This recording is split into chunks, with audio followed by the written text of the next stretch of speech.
My phone won't turn off. I dropped my phone in the sink. It should have been broken, it should have shut down, but it didn't. At first, I thought it was just a glitch. Then I started getting messages from myself. Now, no matter what I do, my phone won't turn off. And something is trying to get out. The accident.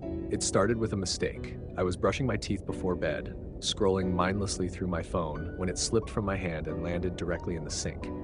The water was running, my heart dropped. I yanked it out, cursing under my breath. Water dripped from the charging port, the screen flickered, and I groaned. Great, another expensive mistake.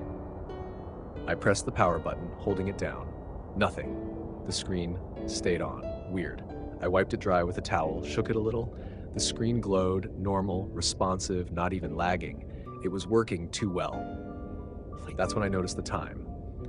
30 a.m. Something about it made my stomach twist. I had a vague, creeping sensation, like I had just done something I shouldn't have.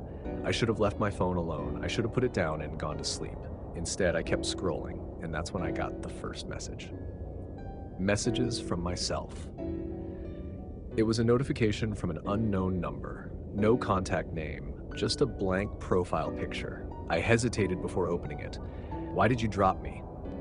I felt a chill crawl down my spine. I checked the number again. It wasn't saved in my contacts, but when I clicked on it, my stomach clenched. It was my own number. I stared at the screen, my hands suddenly clammy. Was this some kind of prank? A weird iCloud bug? I typed back. Who is this? The reply came instantly. Me. I dropped the phone onto my bed like it had burned me. My mind raced. Maybe someone cloned my number. Maybe it was a scam. But then another message. Pick me up. I hesitated, then slowly I reached for my phone. My fingers trembled as I lifted it. The screen flickered. And for just a split second, I saw something. A reflection that wasn't mine. A face. Staring at me. From inside the screen. The camera turns on. I scrambled to turn the phone off. I pressed the power button again. Nothing. The screen stayed on, the glow almost unnatural. Then, the front camera turned on by itself. My own reflection stared back at me. My face was pale, eyes wide with fear. And then, behind me, something moved. I spun around so fast I nearly fell off my bed. But my room was empty. Heart hammering, I turned back to the screen. The camera was still on, and I wasn't alone. There was a shadow, not in my room. Inside the phone, it was standing in the background of the camera, dark and twisted, grinning. I threw my phone across the room. It landed with a dull thud, screen up, still glowing, and then a FaceTime call from my own number. The voice from the speaker. I stared at my phone, too terrified to move. The call kept ringing, the vibration buzzing against my floor.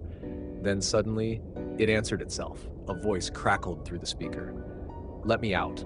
I gasped, stumbling backward. The voice was wrong. Garbled, distorted, layered with static. The screen flickered again, and for the first time I saw it clearly. The thing inside my phone. Its face was stretched, hollow eyes too wide, mouth pulled into a grin that reached its ears. Its fingers, long, sharp, pressed against the inside of the screen, as if trying to push through. The voice came again, softer this time. You dropped me.